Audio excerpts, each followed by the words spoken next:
Fala galera do oitavo ano, estamos aqui hoje para a aula da segunda parte sobre o iluminismo e o liberalismo europeu, ok? A gente recapitula que o movimento iluminista ele criticava as ações do antigo regime, a formação, né, do Estado Nacional Absolutista, criticava o mercantilismo, a intervenção do Estado na economia e a associação entre igreja e Estado, um movimento liderado pela burguesia. E foi dessa burguesia que saem os principais pensadores iluministas, né? A burguesia que financiou estudos nas universidades, financiou a elaboração de grandes obras, né, para fomentar intelectualmente o movimento e acabou por serem difundidos essas obras na população, principalmente a população francesa, a população inglesa, principalmente na França, que foi o berço do iluminismo. Então, portanto, nós começamos aí com o francês Voltaire, tá? Que tem aí a citação da sua frase: posso não concordar com nenhuma palavra que você diz, mas defenderei até a morte o direito de você dizê-las, né? Ele aqui defende a liberdade de expressão e a defesa do Estado democrático de direito.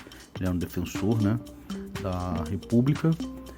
Voltaire era um pseudônimo, não era o nome dele mesmo, né? Era um apelido de François-Marie Arouet. Ele defendia a liberdade de pensamento, a igualdade perante a lei e a tolerância religiosa. Voltaire também criticava a igreja, o absolutismo, a associação, né, entre a igreja e a monarquia absolutista, propondo a participação da burguesia esclarecida no governo, né, a participação política da burguesia. Bom, agora a gente fala de Jean-Jacques Rousseau, né, que ele diz que o homem nasce bom, porém a sociedade que o corrompe, né? Jean-Jacques Rousseau também, um autor burguês, né, um pensador iluminista que nas suas principais obras ele vai defender as seguintes ideias. Ele escreve, dentre as várias obras, né, as mais destacadas dele é o Discurso sobre a Origem e os Fundamentos das Desigualdades entre os Homens, onde ele criticava a propriedade privada por ser a raiz das infelicidades humanas, e ele defendia também a ideia do contrato social, né? A ideia de um Estado democrático que garantisse a igualdade de direito para todos, né? A ideia do Estado democrático de direito, né? Um contrato social existente entre Estado e sociedade.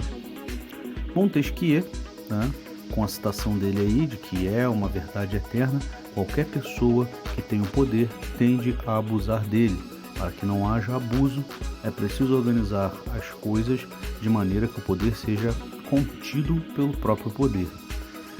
Essa frase já nos dá a ideia da principal teoria de Montesquieu, que é a divisão do Estado em três poderes autônomos, né, e que fiscalizam entre si.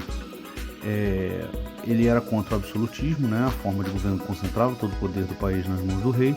Afirmava também que somente o poder poderia limitar o poder. Ele criticava a interferência política do clero, né, ou seja, a igreja. Ele defendia aspectos democráticos do governo e o respeito a eles, né. Sua principal obra, O Espírito das Leis, ele defendia a divisão do poder em três: poder legislativo, executivo e judiciário, com autonomia e poder para fiscalizar uns aos outros, né. Aí a gente entra no inglês John Locke, que ele diz que ler fornece ao espírito materiais para o conhecimento, mas só o pensar faz o que lemos, né? Só pensar faz nosso o que lemos. John Locke, ele é um dos pensadores do liberalismo, né? Também um braço do iluminismo. Locke ele criticava a teoria do direito divino dos reis, né? Ou seja, ele era contra o absolutismo. Para ele, a soberania não reside só no Estado, mas sim na população, né? O Estado ele é governado deveria ser governado por representantes dos interesses da população. Ele admitia a supremacia do Estado, mas ele deveria respeitar as leis naturais e civis, zelar e defender os direitos naturais do cidadão, senão o povo poderia destituí-lo. Defendia a separação entre igreja e Estado, né? Então, a gente tem, por exemplo, o surgimento de uma nova teoria econômica, que é o liberalismo, né, em contrapartida ao mercantilismo, que até o século XVIII era a prática econômica predominante na Europa, adotada pelos reis absolutistas que expandiam a riqueza de seus países por meio do fortalecimento do comércio e da exploração colonial. Entretanto, os pensadores iluministas começaram a questionar as ideias mercantilistas, pregando o fim da intervenção do Estado na economia, né, o liberalismo, que aqui é chamado de fisiocracia. A fisiocracia quer dizer governo de natureza, né? Os filósofos economistas abertos à fisiocracia, os liberalistas, né? Os pensadores liberais eram chamados de fisiocratas. Os fisiocratas defendiam a liberdade econômica e a livre concorrência, em que o mercado ele se autorregulava pela lei da oferta e da procura, sendo regido pela ordem natural das coisas sem a intervenção do Estado. Eles criticavam o mercantilismo e a intervenção do Estado na economia, e para eles as imposições do Estado não valiam. Os principais fisiocratas, né? Adam Smith, que escreveu A Riqueza das Nações, né? Que defendia a ideia de que o trabalho e o acúmulo de capital eram a fonte da riqueza. Ele foi o primeiro a estudar o sistema capitalista, né? A associação entre capital e trabalho, né? Geraria a verdadeira riqueza da nação, né? Os fisiocratas eram pensadores que defendiam a ideia do liberalismo econômico. Okay? François Quesnay tinha como principal obra o Quadro Econômico, né? Ele é o autor da frase laissez-faire, laissez-passer, né? Que significa deixar e fazer, deixar e passar, né? Ele foi o principal representante da fisiocracia e também colaborador da Enciclopédia, né? De Diderot e d'Alembert.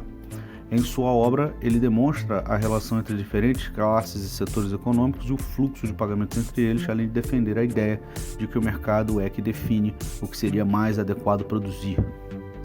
Bom, enquanto isso, em meio a todo esse surgimento de novas ideias, alguns governantes absolutistas eles começaram a adotar alguns princípios iluministas em seus países sem abrir mão da centralidade do poder, né, do poder nas suas mãos. Eles acabaram ficando conhecidos como déspotas esclarecidos. Déspota era o rei, era o soberano, ministro, absolutista esclarecido, é porque ele era adepto a algumas ideias iluministas sem abrir mão do controle do poder nas mãos. Então os déspotas esclarecidos perceberam que as ideias iluministas estavam se espalhando, ganhando aceitação no povo, então, sem deixar de serem absolutistas, eles colocavam em prática algumas ideias iluministas para modernizar os estados em que governavam, diminuindo assim um pouco da contestação do movimento iluminista por onde eles governavam e sem perder o seu poder e seu prestígio, enfraquecendo a oposição ao seu governo. Tá? Eles diziam governar em nome da liberdade. Principais déspotas esclarecidos: Catarina II da Rússia, Frederico II da Prússia, né?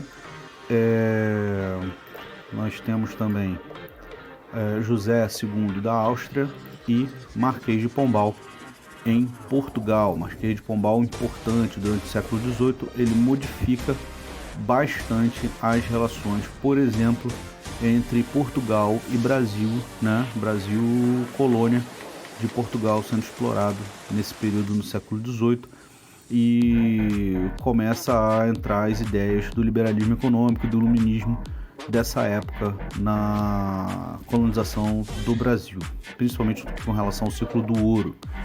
Bom, galera, nós chegamos ao final dessa segunda parte. Vão ficar as atividades para vocês na página do Facebook, né, da escola, para vocês fazerem. Vocês vão preencher o formulário, vai ter o link disponível e eu vou corrigir as respostas das perguntas de vocês. Qualquer dúvida é só me procurar. Um beijo nas crianças, um abraço, fui!